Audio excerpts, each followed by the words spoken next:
Alright guys, let's talk about primary sources. This is going to be a really important topic for the rest of the semester in this course. We have two different types of sources that we deal with in history. We have primary sources and secondary sources. Let's take a look at primary sources first. These are things that are original documents. They were either created by people who experienced the event, lived through it, or they're from the original time period. So these are things like books. The Jungle by Upton Sinclair. It was written during the kind of whole Gilded Age time period where factories were really, really bad. So that would be a primary source even though it's a work of fiction. You've got personal journals, letters, diaries, things like that, and of course newspapers. So all of these items give us insight into what that time period was like because we weren't actually there ourselves.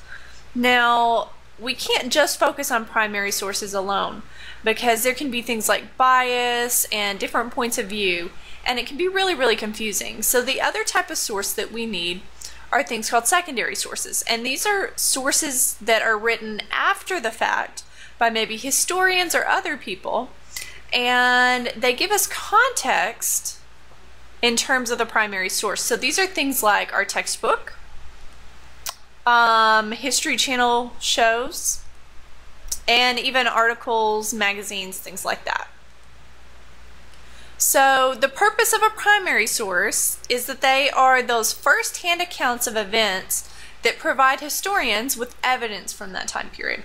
And we're going to pretend like for this semester that you guys are historians. So this is really, really important to you. Now, secondary sources kind of take multiple primary sources, pull them together, and put them into perspective. They give us as readers context to understand those sources a little bit better.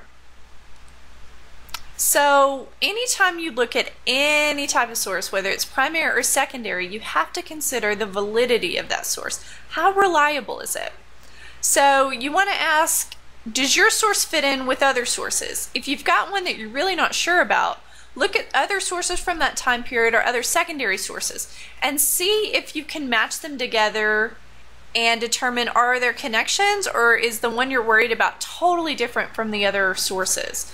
That's a process called corroboration.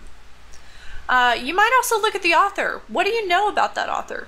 If you're reading a primary source about slavery and you know that the writer is a very famous slave owner, then their perspectives on slaves might be a little bit biased, even though they know a lot about the topic. You have to kind of take it with a grain of salt, so to speak.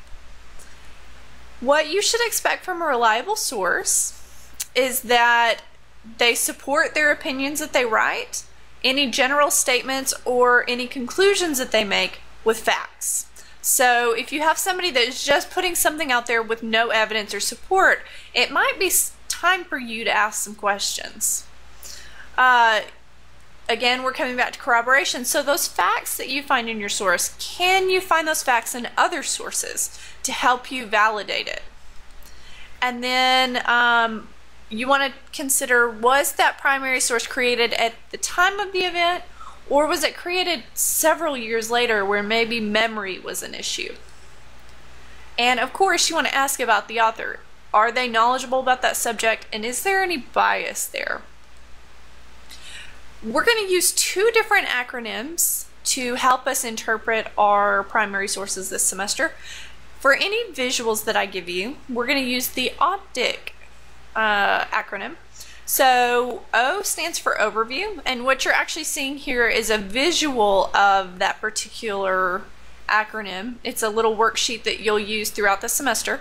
So O is you're just looking at the picture and you're kind of giving an overview of what you see. The parts will actually be the details. So you're going to write down things, the little small things that you see in the picture. The T stands for the title or any caption information that's provided to help give you a clue. And then I is interrelationship. So you're going to look at maybe the title and some of the individual parts and see if you can make some connections between those things. And then your C is the conclusion. So once you've torn all the tiny pieces apart of the picture, you're going to actually make some kind of conclusion about the image. Maybe summarize it or something like that.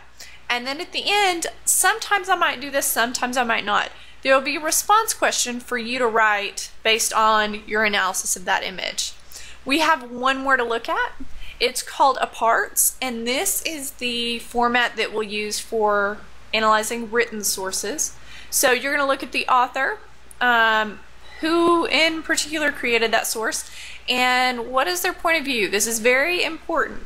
Like I said, if you're reading an article written or a journal entry or a letter written by a slaveholder in regards to whether or not slavery is right, it's really important for you to know that this guy owned slaves as you interpret what he's written.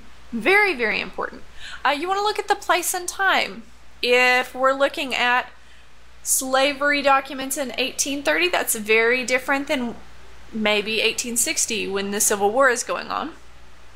Audience, so who have they written this for? Who is it intended for? That's very, very important. If he's writing this letter to somebody that doesn't believe in slavery, then he might be trying to persuade that person a little bit. And that's different than if he's writing to someone that maybe was on his same side. You want to look at what was the reason for the source being written. What's the big idea? What's the heart of the source? If you could write it in a sentence, what would that thing be about? And then why is it important? So at the end of the day, why should I look at this source over another source? And again, on this particular document, I may follow up with a response question at the bottom. It will vary source to source. So that's going to be about it for our primary source presentation. You have some assignments following up with that. And I will see you guys again shortly in another video.